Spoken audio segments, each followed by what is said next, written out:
Hello, everybody.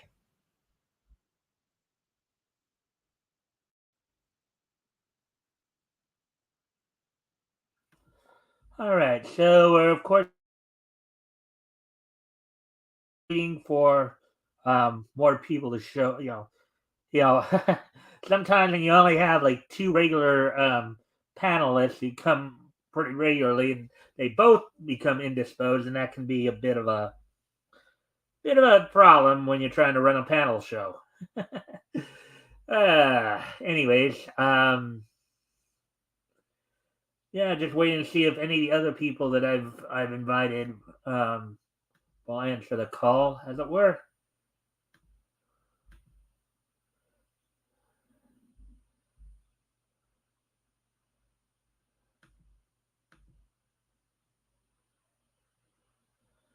Let's see. No, on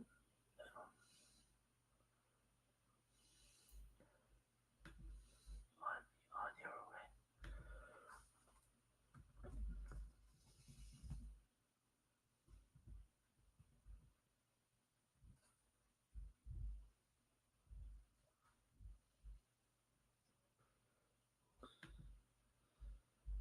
way. Huh.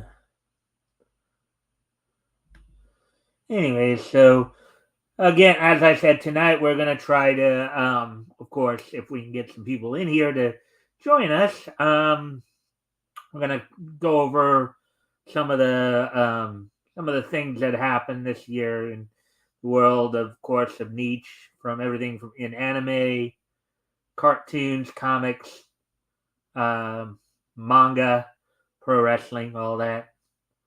Probably talk about some of the people who passed on. Well, some of the big news stories of the year. Um, with that, we're just, as I said, just waiting for see if I can get anybody to join the panel tonight. Hmm. Da da da da da da da.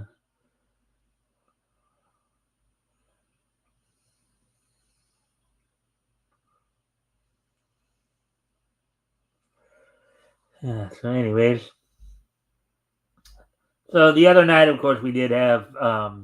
I hope RJ will be here soon. Give his impressions of what we read the other night. Um,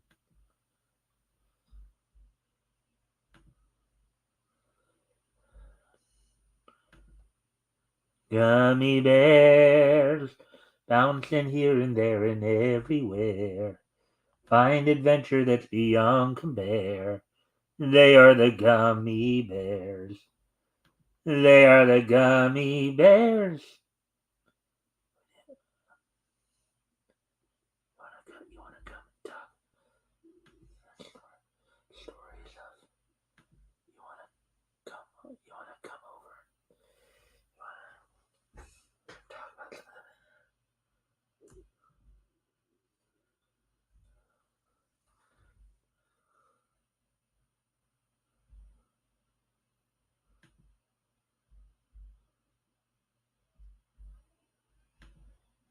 let's see now. Let me tell you.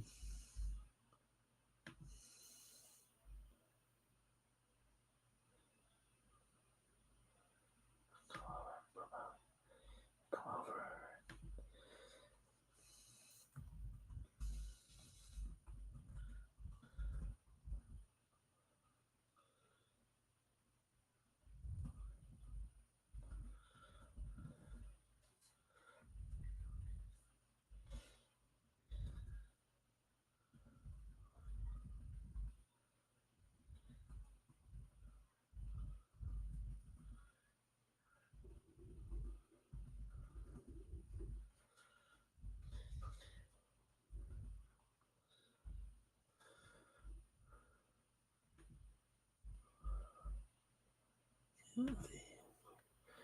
Uh,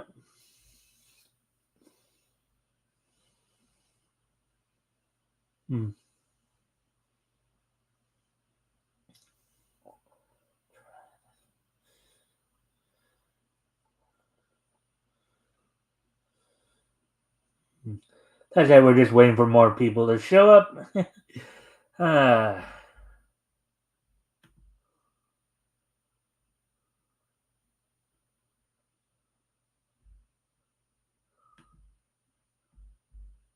Gummy bears bouncing here and there and everywhere. Find adventure that's beyond compare. They are the gummy bears. They are the gummy bears. Life is like a hurricane here in Duckburg. Race cars, lasers, aeroplane. It's a duck blur. I solve a mystery or rewrite history. DuckTales. Woo. Every day that I've been waiting. DuckTales. Woo. You. I've been waiting. DuckTales. And it's a danger out to find you. Grab onto some DuckTales. Woo! You've been waiting, I've been waiting, DuckTales. Woo! You've been waiting, I've been waiting, DuckTales. Just a danger out to find you. Grab onto some DuckTales. Woo! You've been waiting, I've been waiting, DuckTales. Woo! You've been waiting, I'm waiting, DuckTales.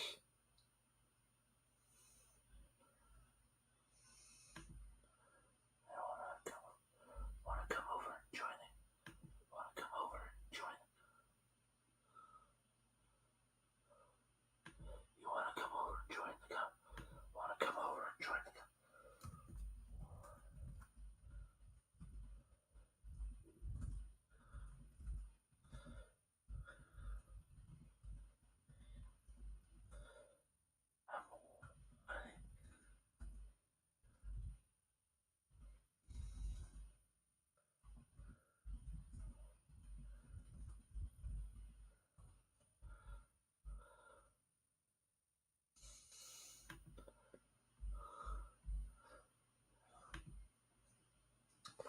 Anyways, as always, guys, if you haven't already, if you can like and share the stream, see if we can get some more people to engage. Also, if anything here grabs your attention, feel free to comment and or ask questions. I'll try to answer the questions to the best of my ability. Um,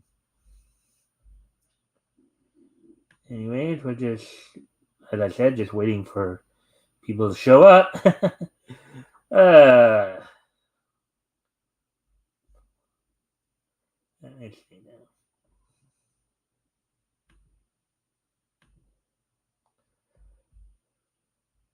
You've been waiting, I've been waiting, DuckTales. Ooh, you've been waiting.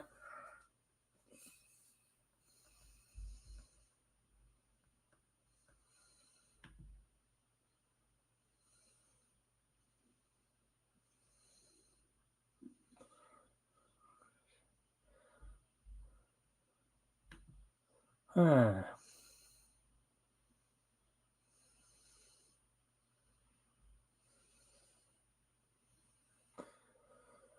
Anyways, we're just trying to find. Oh yeah.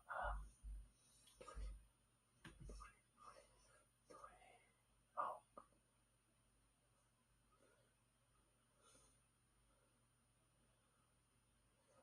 actually, that's not what I was. 2020.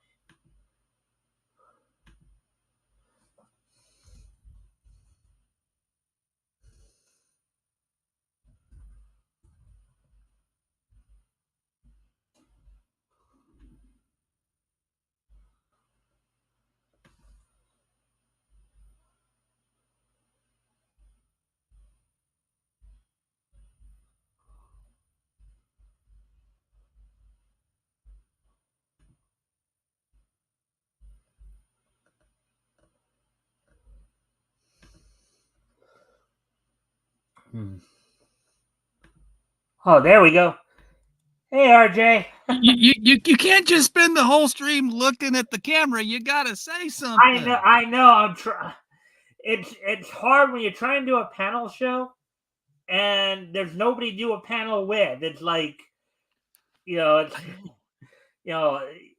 like Rick and Metal have been my regulars for quite a while, but both of them, it's like when you only have two guys that have been that have pretty much been dependable for a while, and you only have two other people to who've been regulars, and then when Yeah. they both have stuff going, like Rick already had plans tonight, and then Metal's basically incommunicado for the next couple weeks, from what I understand. So it's like I'm like, and especially with this being like the year-end special, needing somebody to come in and talk to. I can be here for a little bit. I was categorizing all of 2023, and I was getting some payments in. I'm like, oh, this is nice. I got paid for some stuff. What a way to end the year! And then I realized, oh, I actually have to turn around and spend this money right now because the Yeah. IRS likes all your 2023 expenses to be in 2023. Yeah. So I had like 5 hours left to buy a bunch of postage. Yeah. Um, Well, and to I get mean, some I, Gemini I mailers this appreciate week. it. I mean, I wouldn't have been so persistent if it wasn't for the fact that if I had like 4 or 5 people who are regularly coming on every week, where like if one or two of them did have to miss, and I still had like a 3-man panel, I could work with that. But since it's kind of hard when you only got 2 people who can come in every week, and it's like just roll with the punches as best you can. Anyways, so what's been going on with you today? Oh, well, I think I just encapsulated that. It's just trying to figure out that, holy crap, it's the last day of the year. I've got to make sure all my business stuff is lined up, and then start up the next year with better better record keeping. All right. I'm relying Well, on basically remembering everything I did last year and saying, yeah, I got to get receipts from this place, and I got to get receipts from that right. place. Well, would you like to introduce yourself real quick and talk? Maybe share any links for any projects you're doing. Oh, Typical wow. intro stuff. So yeah, I mean, we just I am RJ Carter, senior managing editor, criticalblast.com, myopic proofreader for Critical Blast Publishing, chief stamp licker for Critical Blast Logistics, and I do other stuff. But we've been putting the final touches on a book we just listed on Amazon. It will be available this Tuesday, the 2nd, called "The Mafia in Hollywood" by Wayne Klingman and Douglas Hess. So if you Mhm. are at all sort of a Godfather, mafia, mobster aficionado, check that out. Find out, all the mob connections in old Hollywood from pre-code days to Deep Throat. That's just Hmm. an era that he looked at, and he'll be doing a part 2 to follow that up later. And we're going to be doing a lot of Wayne's books now. We're taking all of his ebooks and turning them into paperback product. Yeah, you've been doing a lot of people's projects from what I understand. Of course, you were just telling me the other day you're doing Tug's latest chapter as well. I was just talking to him on his stream earlier. I sent him an invite, and I asked you to try to send him an invite in the hopes that maybe he'll come on. But then I see around like what was it, about 3:30 or so. 30-minute notification. Tug's going live. I'm going. Oh. Oh, I missed it. Yeah, it's like, so I went over there and I even like said, hey, look, why don't you come on my channel and you can promote to some people that maybe you don't reach. It's like he keeps saying he will, but then, it's like, but anyways, enough of the complaining stuff. Actually, one of the things I did find out from Tug was interesting because I hadn't heard anything about this. One of the stories, of course, we covered this year was the whole Eric July ISOM versus ISOM scenario. Tug had mentioned, I guess, because I asked him what's his take on it, and he was saying that apparently they did get that situation settled. I guess Eric July went on and mentioned they did somehow settle that. So, did you hear anything about that, or? I heard Eric say it was settled. I did not hear ISOM say it was settled, and we're all kind of waiting to see ISOM's books for 2023, which will release, in another quarter, because they're a 501c3 charity, which means they have to account for every penny. And if there's a influx of cash at some point at the end of the year, we'll oh, settlement amount, there it is. Hmm. When you're saying the ISOM books, are you talking about Eric July's ISOM books, or? No, I'm talking about the ministry. Uh, The actual trademark that was infringed. The hmm. ministry is a charity, so if they show their finances, which they have to because they're a 501c3, and we see a huge influx of cash in the last quarter of 2023, we will know what the settlement amount was that Eric had to pay to the ministry, if there was one. I believe there Yeah. was. I believe there would have had to Yeah. have been.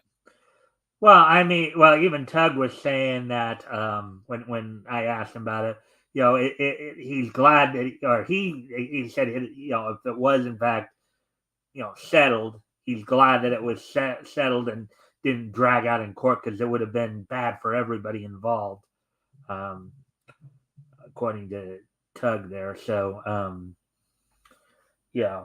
I mean, basically, and I could see why it could, cause it would probably have been more bad for Eric than for the ministry, but the ministry would have probably taken a bit of a hit too, because there probably would have been some people who would have thought that the minister was just trying to gouge Eric for for money. Well, yeah, but the thing is, if you own a trademark, it is on you to defend that trademark. You have to go after people who violate it, no matter how innocently they do so. As soon as you let one person get by with it, you lose your standing in court against anybody else. Right. Yeah. I mean, again, I'm pretty much a layman. I'm just a niche commentator, so some of this stuff is a little over my head. That's why sometimes I need to have people like you who are probably a little bit more in the know about this stuff than I Yeah. am Well, to help I me am not a understand it. lawyer, but I've read a lot of lawyer stuff. Right. Well, also too, I mean, and when we were talking about it early, when we covered it a couple months ago, I was even telling you. To me, the whole thing sounded kind of ridiculous. Now again, that's coming from a layman who maybe doesn't understand like trademark law, copyright law, all that. Um, and if you don't mind, kind of talking to the chat for a moment, I have to step away from the computer for a moment. We have a chat. We have Well, people. Are just people talking? It's not just really, you. but yeah, I know. But if you can, just kind of, I need to step away for a moment. I'll be right back. Sorry about this. Sure, sure, sure. So I am I'm waiting I am waiting for the later streams tonight because I'm going to crack open my bottle of cranberry frost wine that I picked up at our local winery, and this thing will hold over half a bottle. So if you want to see something that you never see online, which is RJ getting toasted, um,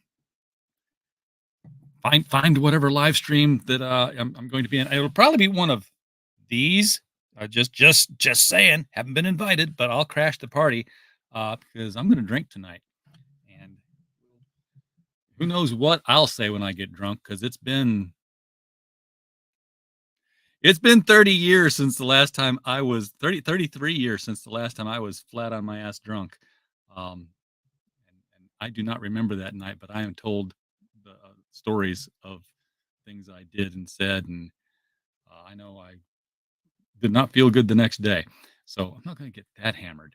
I've got a bottle of wine, not a bottle of gin, um, which is what it was last time. Yeah, straight. If you want to get drunk fast, just start tugging on a bottle of straight gin. You'll be gone. Um, you won't know where you are. I might not wake up till 2025 if I did that. So we are watching very closely now the sales of The Monsters Next Door, which is our most recent anthology on Amazon. We just put a big old advertisement in Scream magazine, so we're waiting to see if that will take off. Scream just came out, and we put an advertisement in the Horror Writers Association newsletter.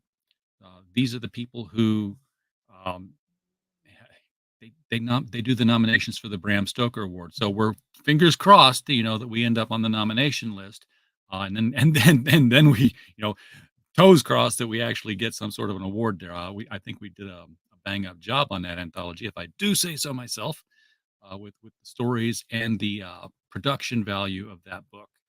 Um, Anybody who's read it has loved it. We've got 18 ratings on Amazon, so if you pick it up and you decide that you like it, or don't, I guess I should say to be equal, then leave us an Amazon rating.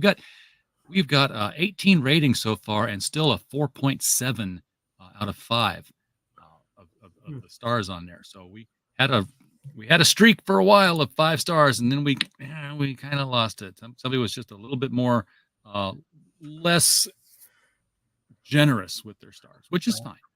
Were you able to also send the link out to James Lee, see if he wanted to come on and hang out? Or I can. I have not seen James in forever. Let me copy the thing up here and see if I can get him here. Yeah.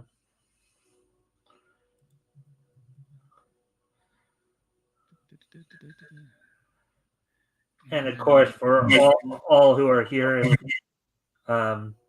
guys, if you can like and share the stream, see if we can get some more people in here to engage. That'd be appreciated. Also, as I said, if anything you talk about grabs your attention, feel free to comment and or ask questions, and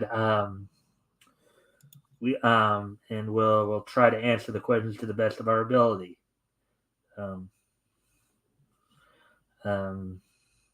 So we just talked, of course, about the Eric July situation. Are you still sending the link out to James? Or I did, and Eric's.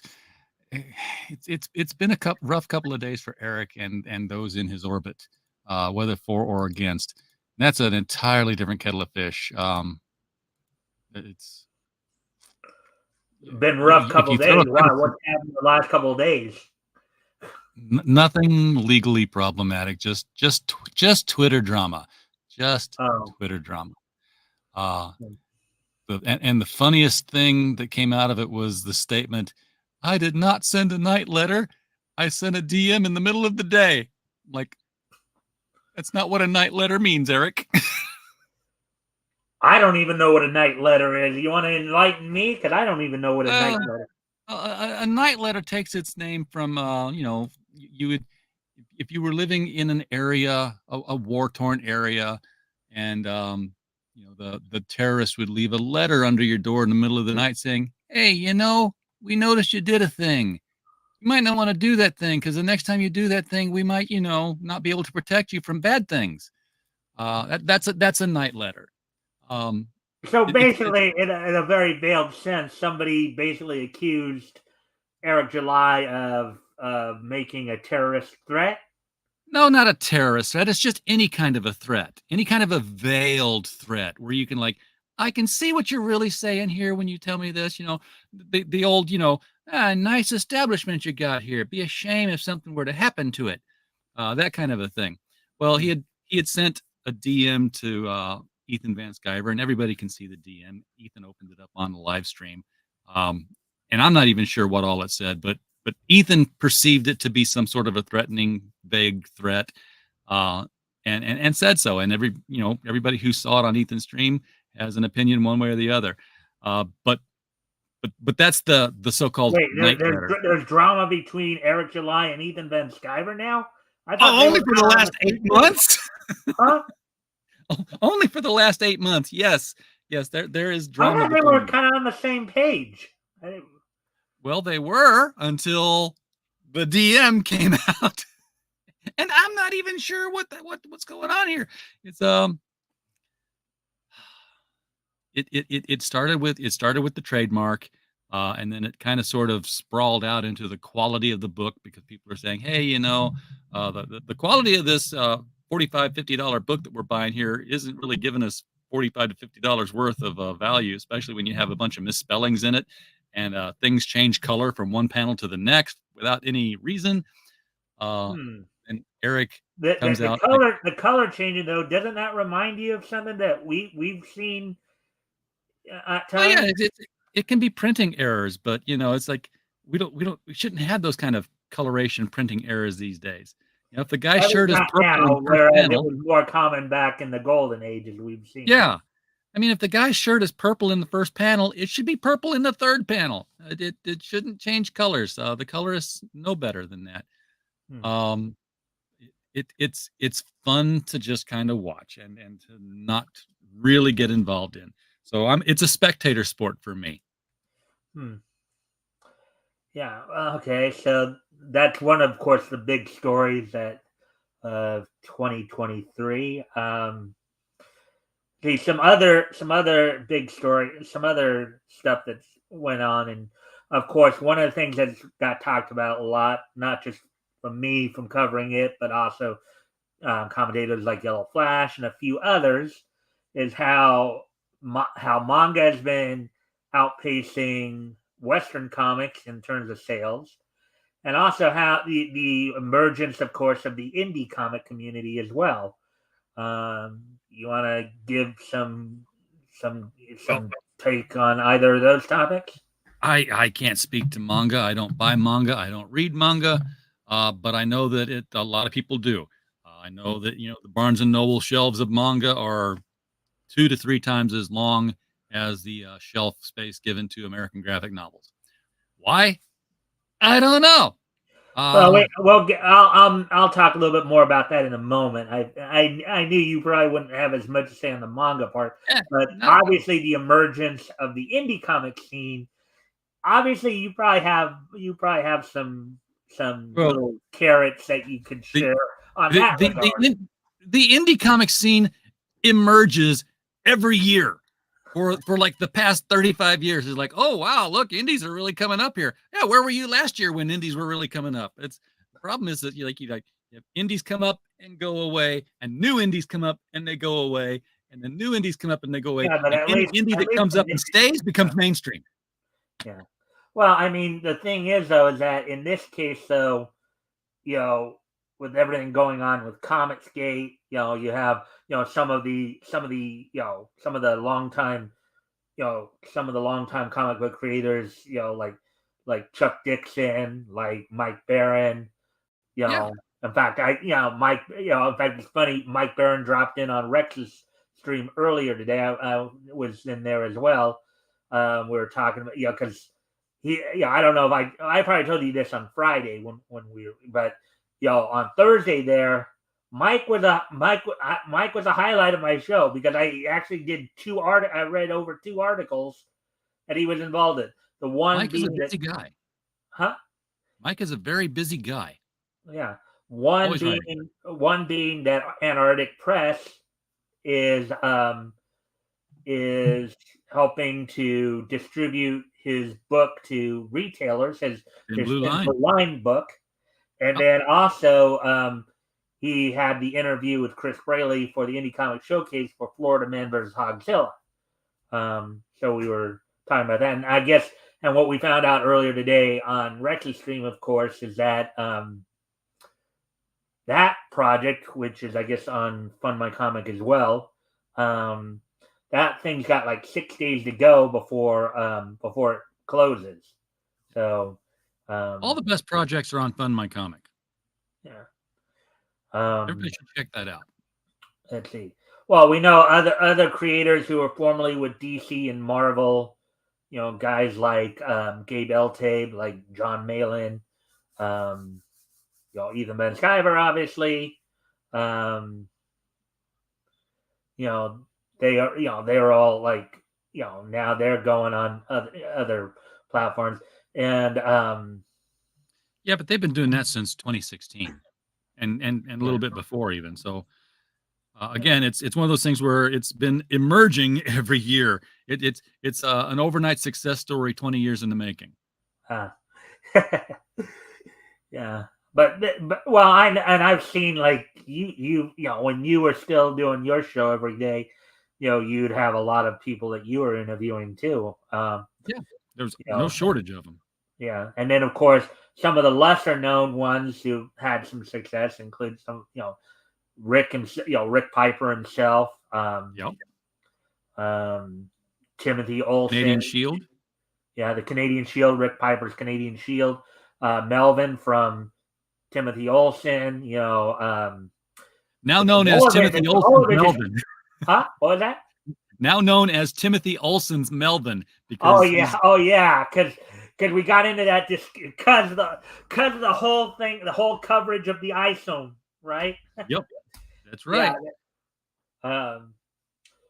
So yeah, he I guess he's trying to cover his and Make sure then he doesn't have any trademark disputes going on. Smart man. yeah. Um. Of course, the Timoloviches have had a couple of them with the Great Cyclopean, um, Trolls Exposed. Girls exposed, yeah. And the Tamuleviches are kicking out books on a regular basis now. So Yeah. again, that's an understated and what is it? Underrated underrated comic book company there, Hero Shack, because it needs to get more attention for putting out a good book on time on a regular basis. That's Yeah, more if I than can get them to some of the come big on time my people can show a say. bit more often and promote and stuff like that, join in on the conversations and stuff like that. Um, yeah, so basically, let's see. Do you say there's any other, well, there's one other, comment, thing, one other news item, more of an in memoriam segment I'll do for the comics in a moment here. But before we do that, are there any other big comics news stories that you remember from this year that you want to mention that that maybe I haven't? Not really. Other than the Flash movie came and flopped. Um, Aquaman 2 came. I don't even cover those mainstream movies. Yeah, they Well, yeah, wasn't working. yeah, the fact that Warner Brothers Discovery and Disney they get these properties and then they really mess with them. Some of in Disney's case, some of the ones that they actually own, they mess with them, and then when they don't make the money, they don't make back the money they put into it, and then they cry about, oh, we're not, we're losing money, or It's the fans' fault. yeah, but we've seen that across all of pop culture, niche, and all that. Um, it's kind of the um, angle there. So, with that, then, I want to just look at something here real quick.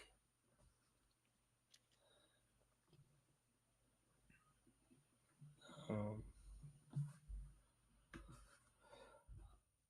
I actually have a page open up here. Um,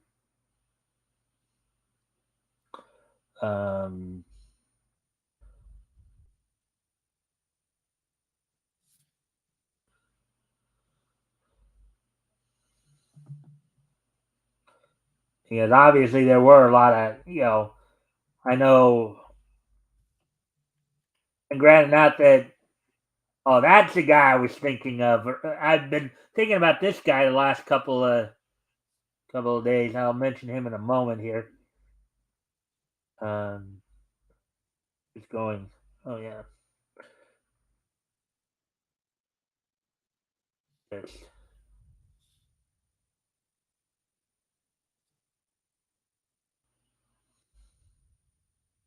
Hmm.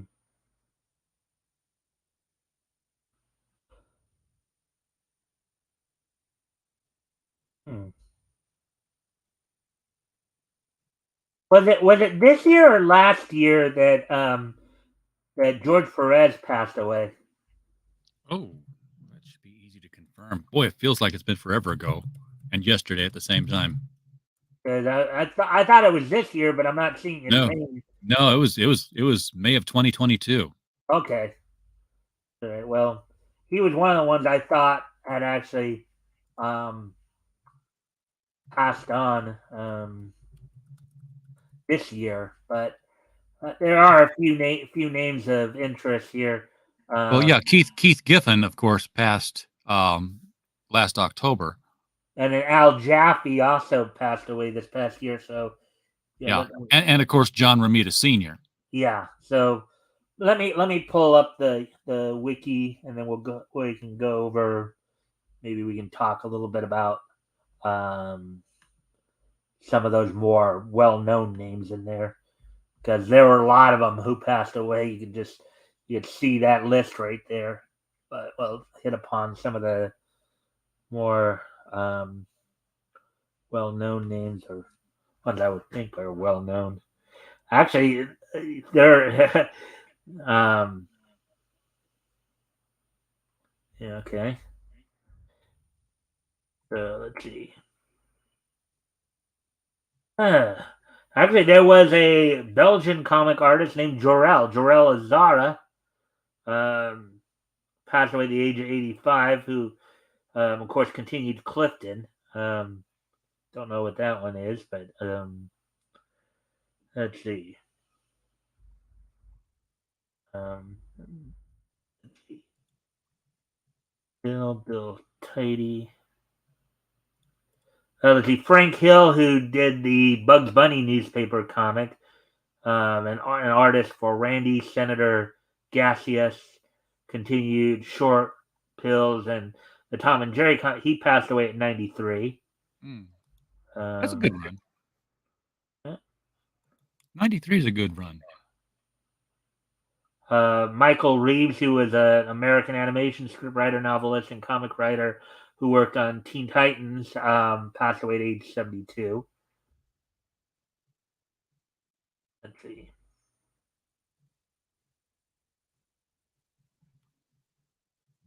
You know.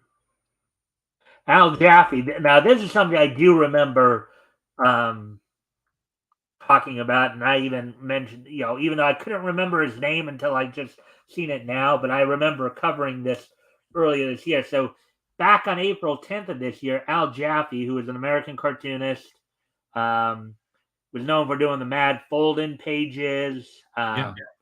scrappy answers to stupid, or snappy answers to stupid questions, don't hate, and so Matt, he was 102 when he passed on. Apparently, also worked for Trump. I don't know Trump the comic. I don't know if that had anything to do with Donald Trump, but I doubt it. yeah. But he passed away at 102. I remember. We did because I remember just before he died, they put out an interview he did from a few years ago, and I know I covered that. And it was kind of remarkable to see that he was already 102, and he had passed on there. When we go over some of the animation stuff from this last year, I got a couple other people I want to talk about who came actually close to hitting their 100th birthday, but just fell short. Just died just before they turned 100 by a few months. But anyways, John Romita Sr., who you had talked about, passed away this past June in the age of 93. Worked on, of course, the Amazing Spider-Man, Daredevil. Um, so, any thoughts on the two people that we talked about thus far, Al Jaffe and John Romita Sr.? Well, the unforgettable talents. Unforgettable talent. All right. Let's see. Let's see. Moving on, going down a little further here. Let's see.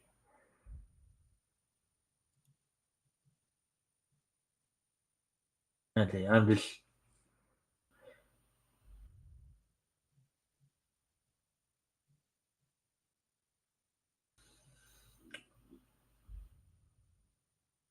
Okay, and you were talking about Keith Giffen right here, passed away Yep. back in October 9th. Worked on Legion of Superheroes, Justice League, co-creator of Rocket Raccoon and Lobo, dies at the age of 70. Any commentary? Any comments on him? No, I mean, I was reading his stuff. He did something called the March Hare, which was an indie book, which was real avant-garde back in 1986. I want to say. Hmm. Um, no one really appreciated his humor. I wasn't a fan of his run on Legion of Superheroes, but I did love his Justice League and Justice League International. All right. If you want to, I need to step away from the computer one more time here. If you want to give a little bit more detail on the people we've covered thus far, while I'm gone, feel free to do so. I Oh, know I know it's just been you and me, but hopefully, if people decide to watch this on the replay, they'll find some interesting information here. Anyways, I need to step away one more time, so I'll be right back. all right. Um, I can't think of anybody else who passed this year. I know there was somebody. Um, I looked up, comics who passed in 2023, and I found Shecky Green, of all people. Not the right kind of comic, but still, famous name. He died today. Um, his obituary was just reported 30 minutes ago. So if you are familiar with Shecky Green, the guy who pretty much ruled Vegas stand-up comedy for decades, he is gone. So sorry to see you go, Shecky. Um, and since he was a Vegas headliner, he might be covered by covered in one of Wayne Klingman's books on the mafia and such. So we'll see. He was a guy who knew Frank Sinatra, and we know who Frank Sinatra knew. Um,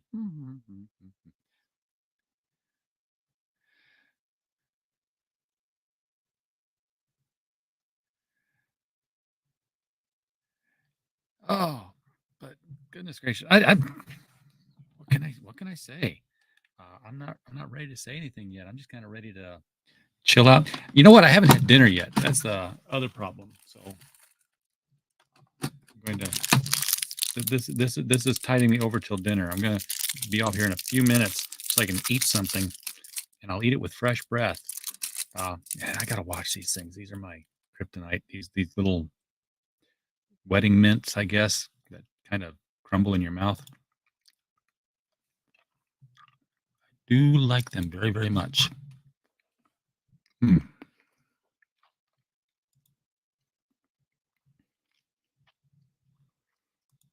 See, this is why, Mike. This is why you need some videos, some video segments to upload to your StreamYard, so that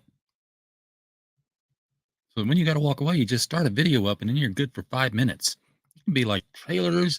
It can be goofy songs that are yours. Nothing that belongs to somebody else, because that's copyright. All right. Well, look like If we you have get a time for it. visitor. Hello, Mister Big 65. Mr. Big, I've been in here talking about you, my friend. Mr. Big, that is, that's Wayne Klingman right there. The guy who wrote the Mafia in Hollywood book that I was telling you about. And Okay. and Wayne, I don't know if you just popped in to hear me say that Shecky Green has passed. I'm sure that Shecky will figure into your books somewhere Well, at some point. RJ, if you would like, if you'd like to, if Mister Big 65, you're saying it's Wayne Kligman, right? Wayne Klingman, yes. Wayne. Well, if you'd like to send him the link, if you'd like to join us in the chat here as we continue, he's more than welcome to. The one and only. Are you sending him the link or? I'm trying to find him here. He's in my threads 8, 9, 12 times a day. So Well, just drop it into your DM, Wayne.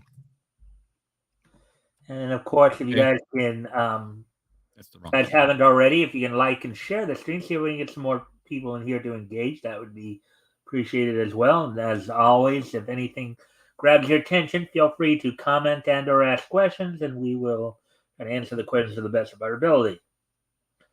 Well, we'll see if Wayne would like to join us. Maybe we can. I almost thought he had something else going on because the last DM I got from him as I was getting ready to send is like, no, thank you. I'm like, oh, he's already told me no. And I'm like, wait, no, that's a week and a half ago to something else I said. So yeah, well, I know that apparently a lot of people are streaming tonight, so. But I would still thought that I still could have got some people in it because we're still kind of on the early end of it all. So, but in fact, you know what I'm going to do, Mike? I'm going to put a text. I'm going to put a link in the private chat so that you can put it in the main chat because it's your show. You can. well, what link is this you're showing me? That is the link to the Amazon page for the pre-orders for The Mafia in Hollywood, Stories from Pre-Code Film to Deep Throat Expanded Edition. All right. Well, I just now copied it, and I will put it in the chat here. So here is Wayne Kligman's.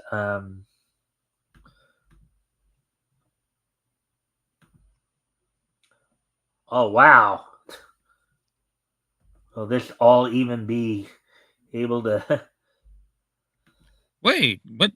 You could have just copied and pasted the text that was in the. You went to the link and then copied the link and expanded it out. I got you. Yeah, I just hope that it shows up with a line under it for people to. Yeah, but all right, so there it is, right there. Yeah, it spread across the two links. I'm going to go to the YouTube. I'll just send it from there because I can do that. But now I have to type it. Oh, I have to type it. That's not fun. I shall do it. I shall make the sacrifice. Well, I would hope that. Oh, there he is. Hey, Wayne. Hey, how you doing? All right. Hey, Wayne, how's it going? Real good, sir. Like yourself? Oh, busy. I'm, that one-legged man in the butt kicking contest. You need to eat better food, sir. Yeah. So basically, this is my year-end show where we, basically, I don't know if you've seen any of my shows before, Wayne, but I'm more or less a commentator that covers like. I use the term niche, even though I know some people don't necessarily like that term, but just because a lot of stuff we cover traditionally has been considered niche. Anime, cartoons, comics, manga. We cover the geek stuff. Cool. Yeah. We were talking about some of the big stories in comics this year, like the Eric July, the ISOM situation. We talked a little bit about some of the emergence of some of the indie comic creators. And we're just going over kind of the in memoriam we talked a little bit about, of course, John Romita Sr., Keith Giffen, and Al Jaffe. So, I actually thought that, but RJ was able to correct me that actually it was last year that because I thought George Perez died this past year too, but it was actually last year. So let's see.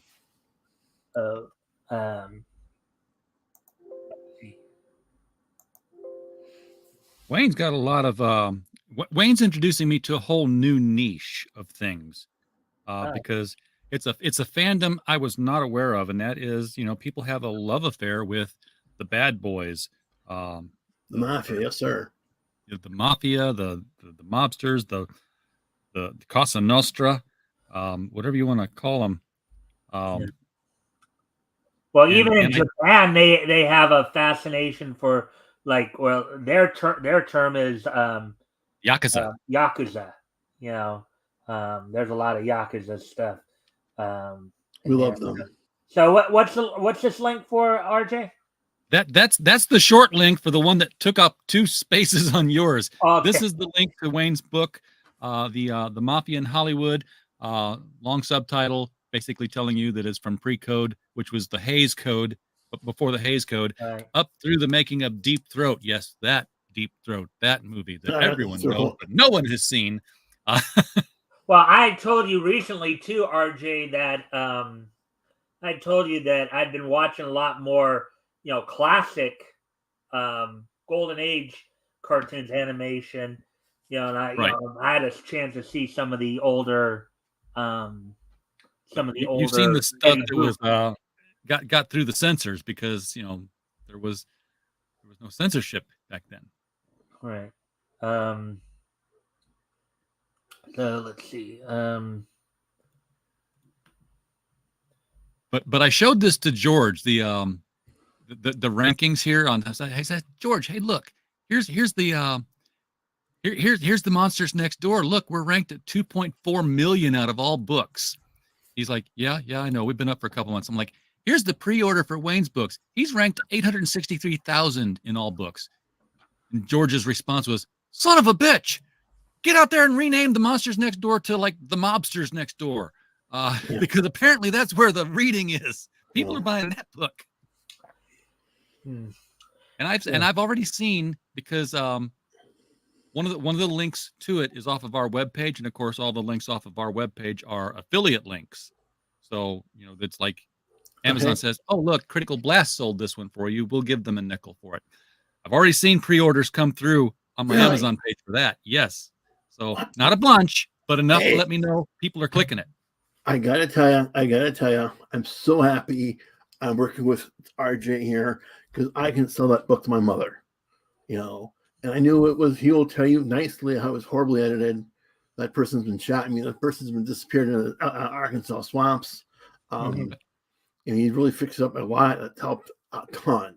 The cover helps a ton. We have great hopes for it. Thank you so much. You're very welcome. It was a pleasure to work with. It's something new for us.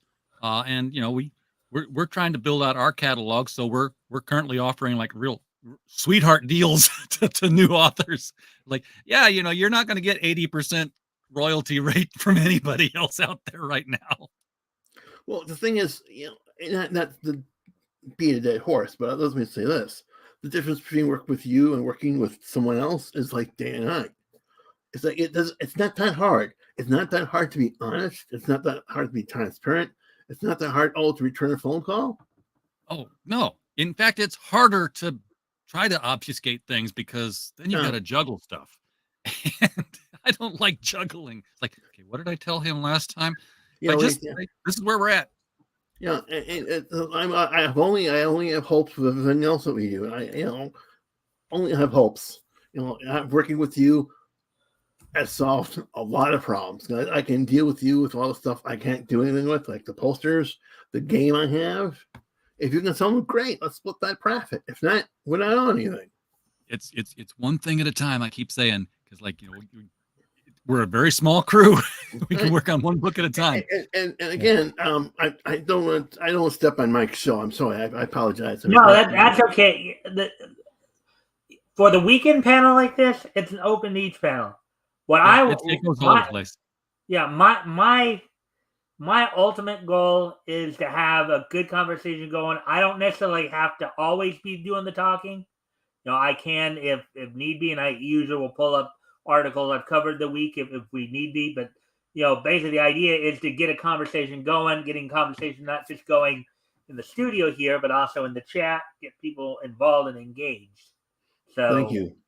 So that's my goal. It's like to bring us all together as a community, and share our love of the anime, cartoons, comics, manga, pro wrestling. Absolutely. I mean, you can ask RJ there. I mean, we do a little bit of everything. I do a Needs newscast Monday to Thursday. We go over old comic books on Friday, and then on Sunday we get together and just try to have a good old fashioned powwow about latest in the world of niche and past, present, and future, basically. There you go. Right, RJ?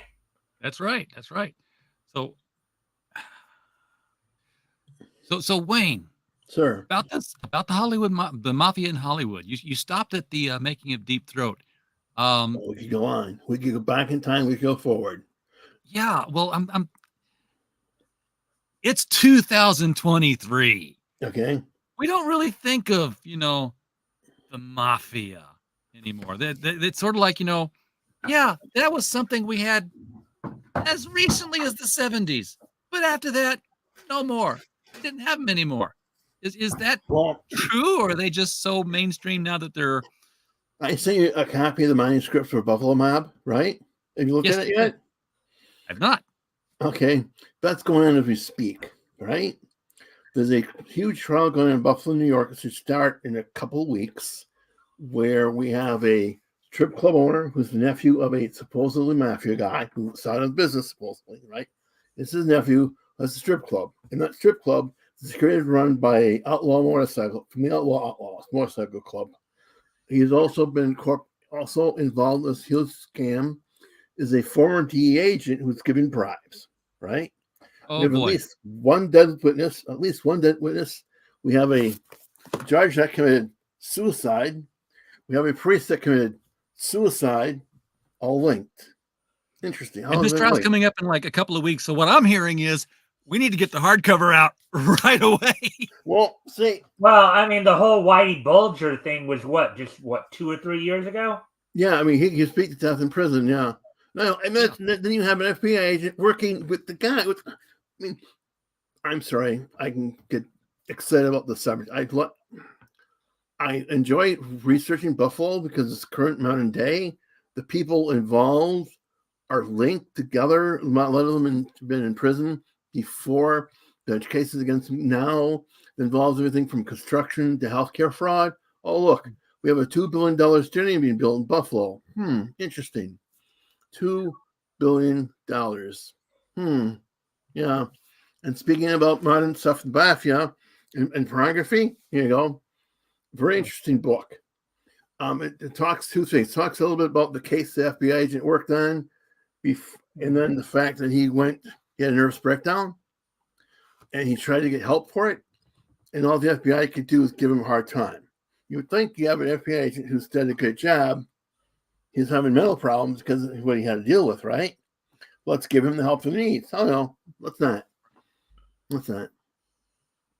No, stuff never ends. It never ends. Mm-hmm. Yeah, the mafia in Hollywood guy goes back to the 20s all the way up to today. No doubt about that one. Well, yeah. Well, I know that when we've done when I've done some of the historical comic retrospects, I know they often talked about some of the early stories in DC, like some of the early Superman and Green Lantern stories had a lot of, that mafioso feel to them, like a lot of corrupt city officials and all that. And of course, RJ, we've seen a number of that. We've seen quite a bit of that in a number of the stories we've done, from everything from, of course, DC to like, quality with the clock, right? Oh, yeah. Among other things. So, yeah, but yeah. So, I'm sorry. I've just been gobsmacked with the news about the trial. I'm like, yeah, okay, I know what I'm doing tomorrow morning. Well, going back to the trial briefly, I mean, that will go on. That might push back the date because there's a lot of things going on, right? Because the date might get pushed back, but the trial will go on. We should have a trial before February, knock on wood. But it could be but it's in the front of everybody's mind there right now, or at least a lot of people's minds. You got motorcycle gangs. You have Canadian mafia people, and there's a bloodbath going on in Canada with the mob.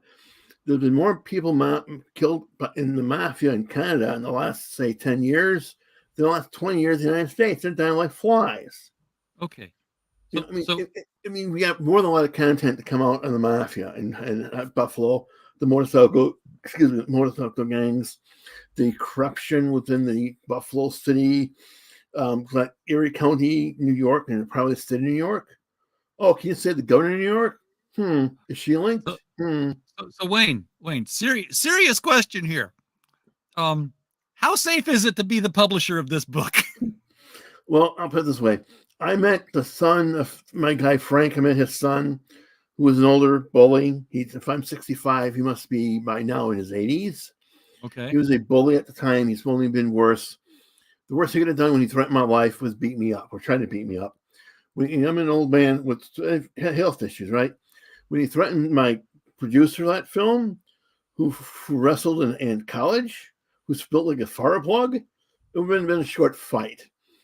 Now, speaking about Buffalo today, I would not drive myself. I would not go to the city of Buffalo. I would not go to Erie County, Pennsylvania, Erie County, New York. Not me, not going to go there. But I think you're pretty safe. I mean, Christ, you got big feet running around there.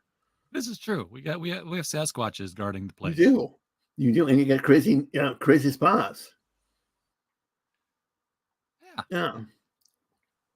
I mean, nice thing too about working with you, sir, is we can put the comic book elements. I mean, people like the art, right? They like that sort of art that you gave me we're using for Hollywood. They like that sort of thing. I like that stuff a lot. Yeah, it's tabloid kind of stuff, but people dig it. I mean, when you think about doing the you could do something about the Furl's strip club with some art. It doesn't have to be X-rated, R-rated art. A little bit of tease would be perfect. Yeah. You know what I'm saying? I mean, it'll give some people something to make it interesting. Is what I'm thinking. I'm thinking you can do a good job with that, as you do with everything else. We're going to find photography to put in the book if we can. If we got to license it, then we license it. But there's got to be something out there. There's got to be AP news footage. I'm sure there's AP photos. I mean, the Buffalo newspaper has photos. I don't know how much it costs, anything like that. I have to call them on Tuesday. I have a subscription newspaper, but I can't. It tells me I don't, but I know that I do. So I'm sure it's a bug of some sort, which happens. I will find out whatever I have to get books. I've licensed things before. It's not usually a great amount of money. Yeah, we have licensed to print, but I don't think we're much. You don't have much of a problem. If all else, give them an invitation to the spot. They'll take care of them. Oh, the doc's not in anymore. No, he's not. He's not. But they don't need to know that. I mean, that place freaks me out. When I read about it, it just freaks me out. Well, I've been in the place a couple of times now. No. I go up there and I drink and I eat pizza. I have not encountered any ghosts. They take ghost tours too because the place is haunted. Sure. Now, I have a question for you. Would that doctor be defined as a serial killer? Is this a sick guy?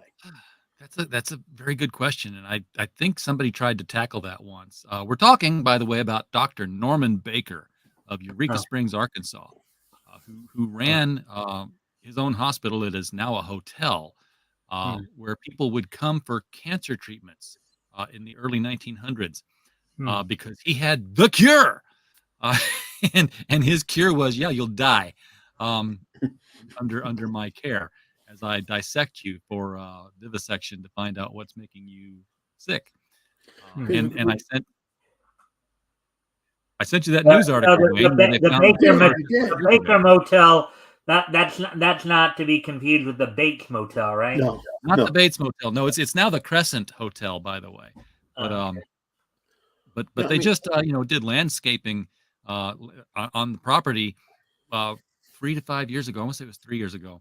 And they found jars of formaldehyde with tumors and body parts in them that he had hidden on the property from victims. So all these decades later, still finding more people that died from his tender loving care.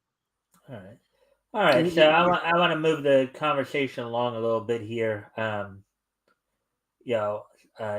Go back and look at some of the stuff from, of course, this past year. Looking back past year, yes. Yeah. One of the things I want to talk about, going into more the animation side of things.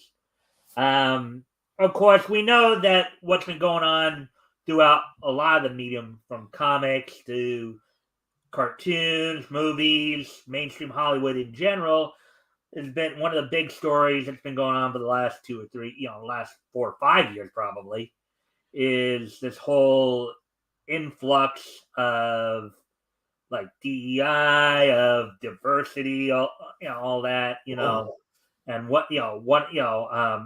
like one of the things that's been really happening with a lot of legacy characters is how they've tried to more or less hijack a lot of those legacy characters to push their agendas. Wayne, what cartoons did you watch when you were a kid? Oh, Johnny Quest, Batman, Scooby Doo. The Filmation Batman? Yeah, with me TV Batman. Yeah. Well, Yeah, because there's been a number of different Batman Yeah, stories. we're talking. God, I forget the names. We're talking 80s, 70s. Well, I think 60s, 70s, and 80s. Yeah, Johnny Quest. Yeah. No, they did Johnny Quest. They I know for a fact they had Johnny Quest as an adult, which was not woke. But God knows what they would do with Johnny Quest now. Yeah. Well, the only reason I asked is because, of course, you did watch your fair share of Scooby Doo growing up, right? Absolutely. Well, one of the things that we've talked about quite a bit, particularly earlier in the year, and RJ, I'm sure you remember this, Velma. Velma. Feelings, Velma. Short-lived cartoon series where they tried to race swap Velma and Made a lesbian, right? well, yeah, that's always been talked about. But well, I'm a young man. Well, not that young. Back in the day, Velma, the whole Scooby Doo thing, and I can think of the other. Darlene was the other girl's name, right? Daphne. Daphne, right? I mean, those old fan fictional 9 yards. I get that, right? But there's no need to do the rest of it. I don't think. I mean, my question. My question to you, great people, is this: they tell me that the Black Panther was the first black superhero. I thought the first black superhero was Blade. No. Black Panther would predate Blade because Black Panther's Jack Kirby stuff. Okay. Well, what about Black Lightning though? Because Black Lightning, I know, came out in '75, didn't he, for DC? He did. Black Panther came out in '66. Okay. Like again, I'm more attuned to DC and the properties that they took up. So I'm not, I haven't, when I'm reading Marvel now in the historical comic books, I'm reading it for the first time, like a lot of people are. Here's the thing. Neither one of them is the first comic book superhero, black comic book hero. Oh, really? The first one, and Michael, you'll get there some point soon enough. Was Lion Man in 1947 in all Negro comics. Interesting. I might, let's see. Do you remember what the company name of that was? The publishing company? Evans. Huh? Evans Company. Yeah, I don't think I will get that actually, because you've seen the site I use, my base. I don't think they have Evans on there. Oh, that's bad because well, there's a lot of stuff that they don't have on there, because even Rick was telling me that there's other stuff like Antarctic Press, which they don't have on there either. Remember, I use that Mike's Amazing, and no, it's not my site. Mike's Amazing World of Comics as my base, is basically just to get the basic format down. But but basically with Velma, as RJ said, it was a very short-lived, to the point to where even on Rotten Tomatoes they cut off the ratings for it because it was so bad. They basically, it was like they were now granted, when Scooby-Doo originally came out, all the characters were of course Caucasian and Scooby was a talking dog. Okay? Yeah. They left Freddy as the one token white guy, but they basically dumbed him down. And then they race swapped everybody else. And then they also implied that Shaggy that Scooby, instead of being Shaggy's dog, was actually his girlfriend, a black girlfriend. As Shaggy, you're putting your head down because you know what I'm talking about, right? Yeah, I do. Huh? I do. Yes. There was a big thing that was brought up about that too, because of the fact, the whole idea was the whole implication of implying that that black women are dogs, Insane. Yeah. Well, I mean, they basically race swapped Daphne to be Asian American. They race swapped. And there's another issue that we've seen not only in animation but in comics as well, is the self inserts too, because Velma became basically a representation of Mindy Kaling. Yeah, self-insert for sure. And then one of the things we talked about in comics before, and I know I didn't hit upon this earlier when we were talking about comics, but even Whoopi Goldberg, when she did her comic, she did a bit of a self-insert as well. People forgot about that in a hurry. Yeah. Yeah, but that was still kind of a story. Speaking of Scooby-Doo, I did not going back to the comics, of course. Keanu Reeves had a successful run with his comic, right? Berserker. I don't know about if you'd call it a run. I don't think the second issue has actually come out yet, but people certainly remembered the book. I was hoping that we would have had Wesley Snipes' book out this year, The Exiled, which we're distributing. We're expecting it any week in January to kick it out. So that's going to be a big one for us. Mike, did you see Scooby-Doo and Crypto 2? No, I haven't. Oh, wait, but I had heard that was they did something like that, but I did. Yeah, it's fairly new and recent. I was watching it the other week. I did just finish it. I had to watch it in two parts because I had to take a break. Everything Luther said was basically stolen from Superman the movie, right down to the whole speech. You know what my father told me when I was young? And Shaggy says, "Get out." After that, like I know this speech already, word by word, all about land. But the gang is introduced to Lois Lane because Jimmy knows Daphne from summer camp when they were kids. Blah blah blah. And Velma's introduced, and then they make the rounds, and then Lois says, "And who's this?" And she's pointing to Velma again, and Velma is there like this, cleaning her glasses. Mm-hmm. She's like, "I'm Velma. You just met me." So, "Oh, there you are. I didn't recognize you with your glasses off." It's like so Lois Lane doesn't recognize anybody who wears glasses when their glasses are off. Kind of was that supposed to be kind of a touch on the whole not realizing that before, I guess he eventually revealed that. That's the whole Clark Kent Superman disguise. In fact, at the end of it, Clark Kent is there because the Justice League has been saved, and his glasses get knocked off, and Velma recognizes him, and she's the only one who does. Yeah. Oh, well, speaking of Superman, one of the other stories we covered this year was My Adventures with Superman. Yeah, that's an animated series I haven't watched yet. Yeah, I don't really think you'd care for it. It's another one of those series where they really tried to they race swap Jimmy, they race swap Perry White, they race swap Lois. I mean, they were really going hardcore. I mean, I tried to watch it when they were showing it on Toonami, and I couldn't get past the first couple minutes. It's like 2-3 minutes in, I'm going, I'm done. I mean, it was just like, and that I don't think really went all that well either. It's like this whole idea that's pushing the agenda and stuff. I mean, it again creeps into a lot of things, and it's like and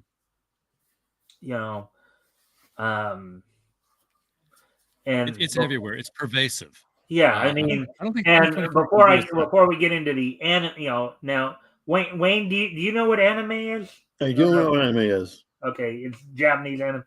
Yeah, and Yeah. we'll talk a little bit about that in a moment, anime and manga, because there's a couple of interesting things to talk about with that, with what's been going on not just this past year, but the past obviously 3, 4, 5 years, which kind of goes in with everything else.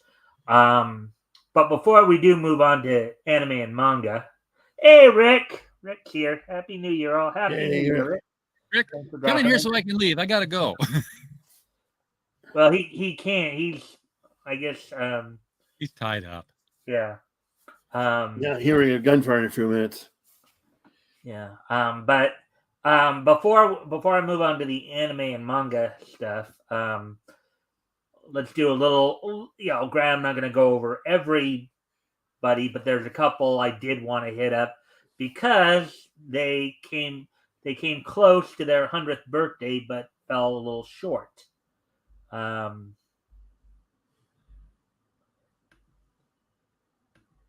And I'll pull that up here. All right. So the first, now there are a number of names here that you'd write. Not all of them from, some of them were more mainstream actors who would have the occasional, they might, lend their likenesses or voices to cartoons in some way or another. But two I want to talk about here. One is known more for his cartoon work, Jimmy Weldon, who was the voice of Yaki Doodle in the Yogi Bear Show, and Solomon Grundy in Challenge of the Super Friends. Wow. Passed away at the age of 99 back on July 6th. His birthday is in December here. He was like about 5 months shy of his 100th birthday. I was watching the story very closely to see if he would make it to his 100th birthday. It just didn't pan out. And another person who also was born in December, who again came up short. Now, this guy's a little more well known, of course, not for his cartoon work, or for his game show work. Back on August 26th, Bob Barker passed away at the age of 99. Of course, aside from known primarily for his work as as the host of Price is Right, but also did lend his voice and likeness to a few cartoons, including as Bob Barnacle in SpongeBob SquarePants episode Sanctuary, himself in a Futurama episode, The Lesser of Two Evils. Of course, Futurama did a lot of that where they put the heads in jars of celebrities, preserved heads kind of thing. And then also the Family Guy episode, Scroot the Pooch and the Fat Guy Strangler and Tales of Third Grade Nothing. So a couple of people who passed away at the age of 90 who came close to their 100th birthday. Before I take off here, Mike, I do have a piece of cartoon niche news history here that's in the making currently. Like it's in its last 4 hours but before something major happens. Steamboat Willie. Mickey Mouse. Steamboat Willie, Mickey Mouse, the first Mickey Mouse cartoon, in 3 hours becomes a public domain item. Wow. And I know, I think, and I know a lot, it is the first Mickey Mouse cartoon, and it was for the longest time considered the first sound cartoon. But I guess in recent years they discovered there was actually one sound cartoon that actually predates it by about a month or so. Dinner Time. I just found that out recently. Yeah. But watch for your store shelves to be flooded with DVDs of Steamboat Willie by everybody with a DVD recorder burner, because public domain is going to be have a field day with it. And it's come close to public domain several times, and Disney always got a law passed extending the copyright and the public domain things. There's a book that'll get you killed, Wayne, The Disney Mafia. Disney, the whole history of Disney Studios is weird. I know. Well, it's kind of funny because one of my former co-hosts, Batgoat, had even had some ill words towards Walt Disney. Of course, I never knew all this, but apparently, but yeah. So, He got things done. yeah.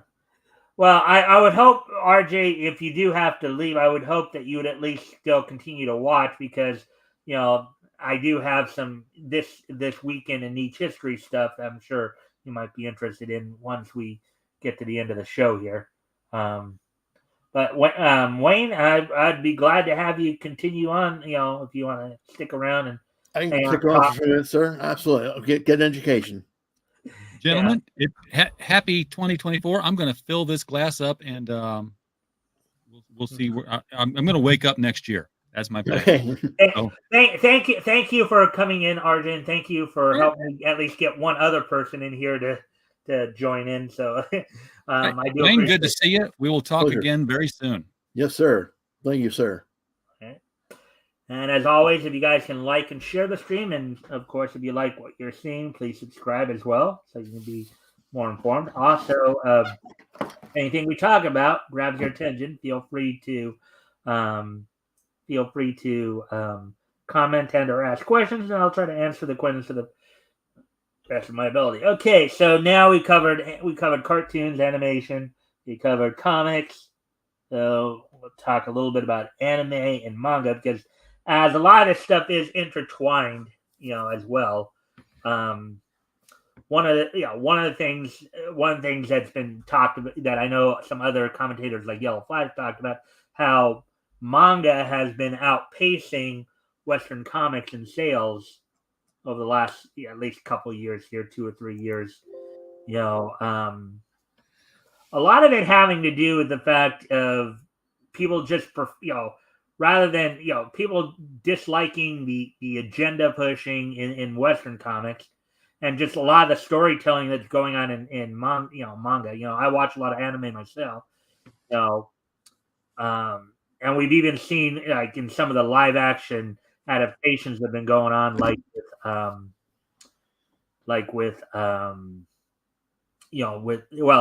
in stark contrast between the two, the Cowboy Bebop live action movie and One Piece. Cowboy Bebop fell flat on its face. I only saw a couple of episodes. I liked what I saw. Yeah, but One Piece actually seemed to succeed. Hello, J.R. Exner. Hail Xenu and Xena. Hail Rick, RJ, Mike, and Mr. Big. Hail, may Xenu bless you and your loved ones in 2024. Well, thank you there, JR. So yeah, well, okay. So here's what the main difference between why the Cowboy Bebop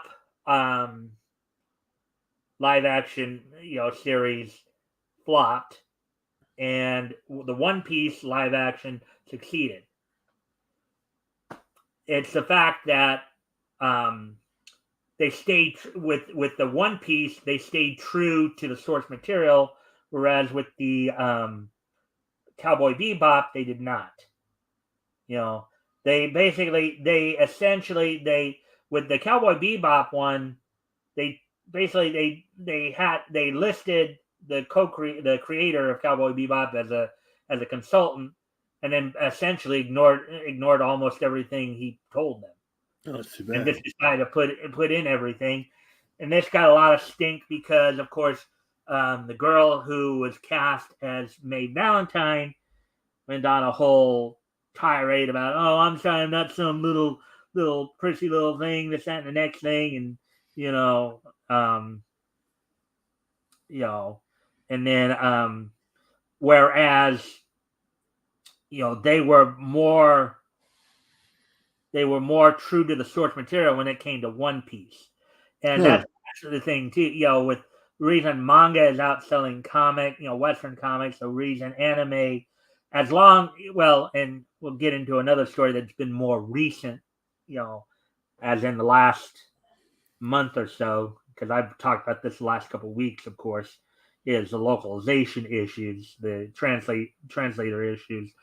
But for the most part, people are wanting to watch anime more. They're wanting to read more manga than Western, taking in Western comics, or because they don't want the agenda buzz. They just want a good story. Yeah. Have you, Wayne? Have you watched any anime before? The only thing I watched is Bebop, a little bit of Bebop, and something when my kids were here. God, that been a couple of years ago, but God only knows. I mean, I don't watch a lot of it. I apologize. I'm not eligible. No, that's okay. I mean, it's not everybody's cup of tea, but you've seen the anime version of Cowboy Bebop, right? Yeah, absolutely. And a lot of and one of the big draws from that is, of course, the opening theme, because it's got kind of that very jazzy type feel to it. And but yeah, so but one of the other big issues that's come up within as I said, the last month or so here, last couple of weeks at least, is the whole localization. Now, this apparently has been an issue over the years, where Western localizers have continually input their own, either to push an agenda or just to input their own, because like there are times they put stuff in there that had no business being in there in the first place. And it would turn a lot of fans off. And now one of the things that happened is, in terms on the manga side of it, manga publisher Bushy Road Works. And this story came out within the last week or so, where they have talked about how now, instead of relying on Western translators, they're going to use kind of a hybrid of AI translation with human editors of their own. The human editors are going to be there for situations where if a word doesn't translate or something like that. But now, as I was reading the articles the other day about it, they kept talking about the piracy aspect of it, with the fan subs and all that. But also, there's a lot of people who are not happy when these localizers change the material. No, they should be changing material. Yeah, I mean, now a couple of examples that have been talked a lot about on the anime side of it, of course, happened from a company called Funimation. Now they kind of got folded into Crunchyroll with Jamie Marchi, where apparently she delivered there was one anime that they did called Prison School, where they inserted Gamergate into it, which now I don't know if you know what Gamergate is. Kind of like a video game version of Commonsgate, basically. It's but they inserted that into it when the original Japanese did not even talk about it, say anything about it. And then in the anime called Miss Kobayashi's Dragon Maid, so according to the original Japanese version of the story, you had this one girl who came to somebody's house and she was wearing something different from what she normally wears.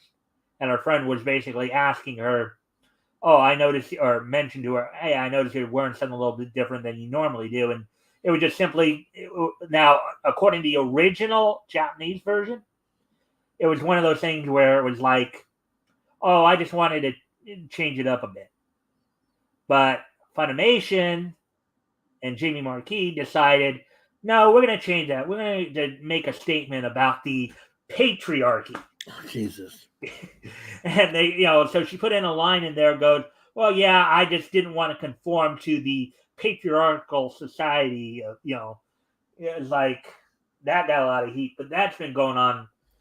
And now I think finally some of the Japanese companies are starting to say, "Hey, look, we don't like you messing with our work like this. We're just not going to." And the backlash from the localizers, all of them coming out, and like the localizers and their shills in the anime, in the Western anime and manga media, come out and say, "Well, you're putting people out of work, this, that, and the next thing." No, they're not, because they're still using human editors.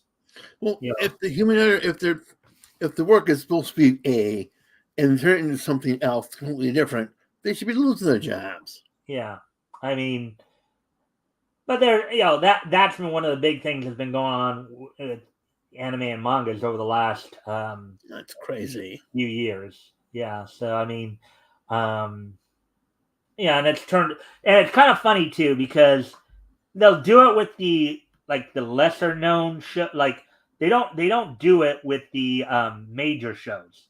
They just do it with the lesser known shows.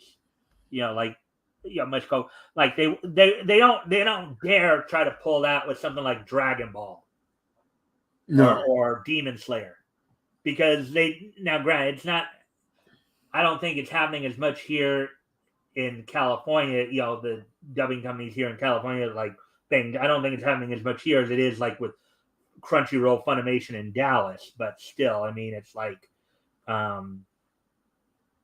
it's just one of those things that's been kind of going on. And of course, some of the series that have been successful this year have included Jujutsu Kaisen, Demon Slayer. Those have been some of the series that have been successful. Of course, One Piece still remains very, very popular. So does Dragon Ball.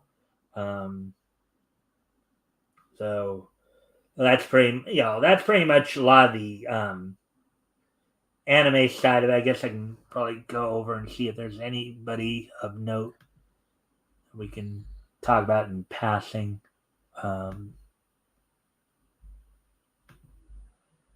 I'll be watching some animes more. Huh? I'll have to try and get some time to watch some anime because I'm missing a lot of stuff, it seems. Yeah.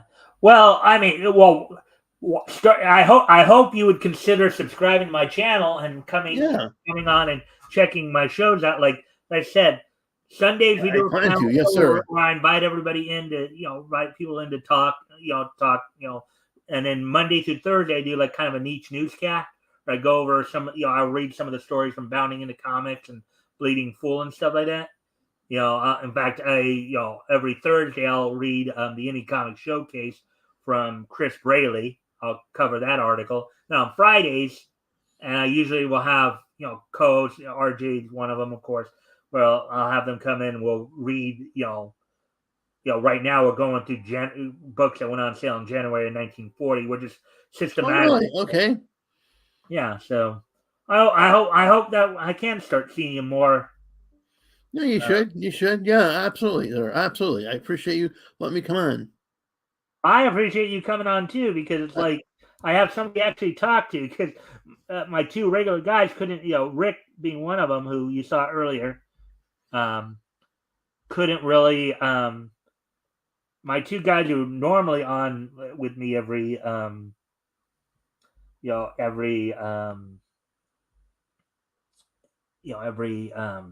every week for differing reasons could not be on. Yeah, it happens. Yeah, so until I was able to get RJ to come in, I would worry that I was going to have to do a panel show by myself. That happens too, sir. But I do appreciate you letting me on and let me talk about my stuff. I really, truly do, sir. And with that, let me bounce, and you have a great day and a fantastic New Year, sir. We only got. Well, I would hope you'd stay because we've only got a couple. I just want to just checking right now to see if there's anybody of note to talk about in terms of the passings of the anime world, which there isn't. And then just a quick bit on wrestling, if yeah. Do you watch wrestling much? Pro wrestling? No, I once they quit the Look Underground. You remember that one? Underground? Yeah. Once that ended, I've not watched anything wrestling since. Yeah. Well, of some of the people who died this past year, right? Like Iron Sheik passed away. Yeah, I heard that. Yeah, but I'm not a huge follower of wrestling. I do apologize, sir. No problem. Okay. Well, then we're already at an hour and a half here, so we've done a pretty good job of time-wise. So I think what I can do then is maybe I can start winding down a bit here.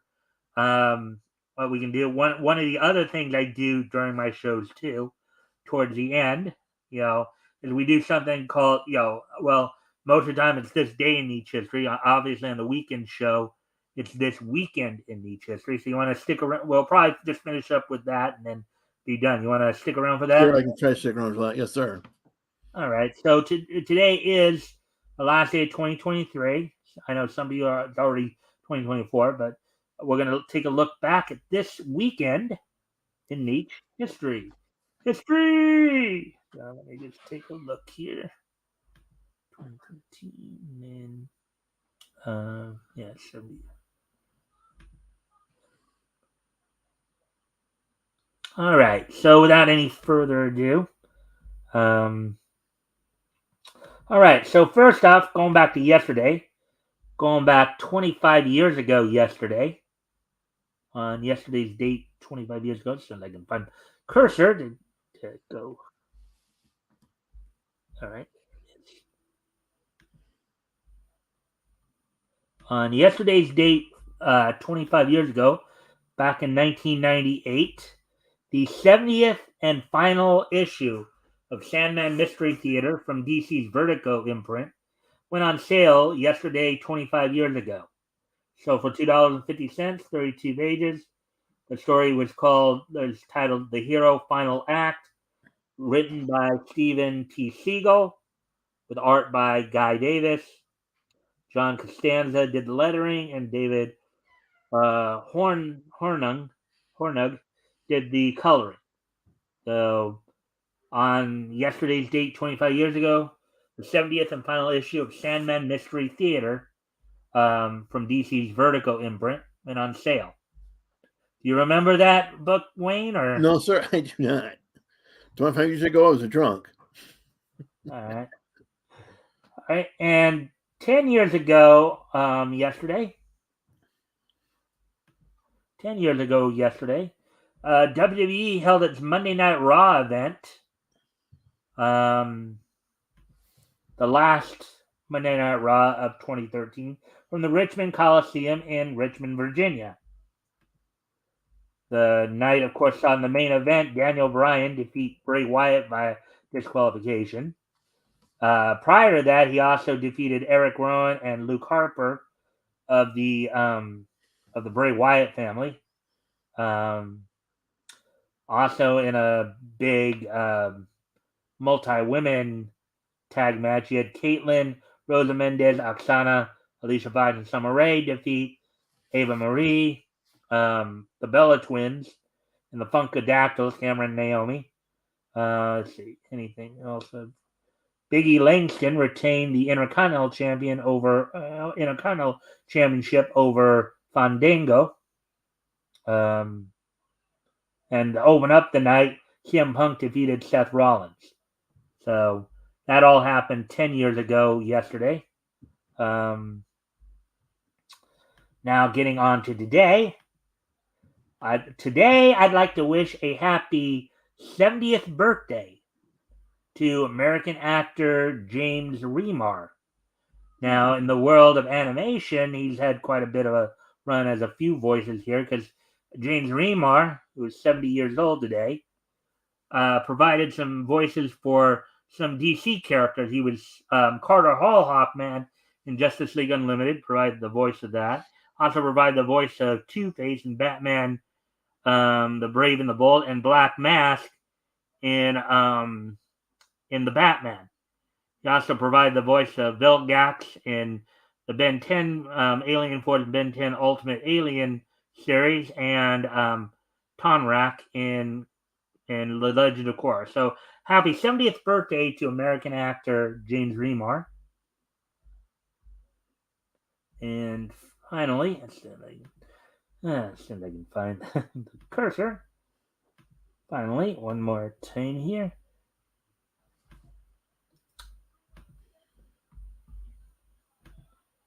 On this date in 2008, Madhouse's Chaos Head would finish its run on Japanese TV on this date 15 years ago today. 15 years ago today, Madhouse's Chaos Head would complete its run. I thank everybody for being here tonight. Wayne, I thank you for being here as well. My pleasure, sir. Providing a commentary. As I said, I hope to see you in the chat throughout the Yes, week. sir. And maybe if you start hanging around more, maybe I'll even have you come on as a co-host on one of my Friday shows when we're like going over some of the old comics. And if you would like, you can read them. I'm always willing to talk about comic books, even though not very knowledgeable. What was that? I like a good comic. I said I like a good comic book, but like you were talking about earlier, not the same as they were, and hopefully they get back that. Well, as I said, I hope to see you around, in the chats and stuff, and then Yes, sir. And as you watch my show, I think you will enjoy it, and we can just get more people to watch. That would help. With that, I thank everybody for being here, and I hope to see everybody back here tomorrow. Bye. Peace out.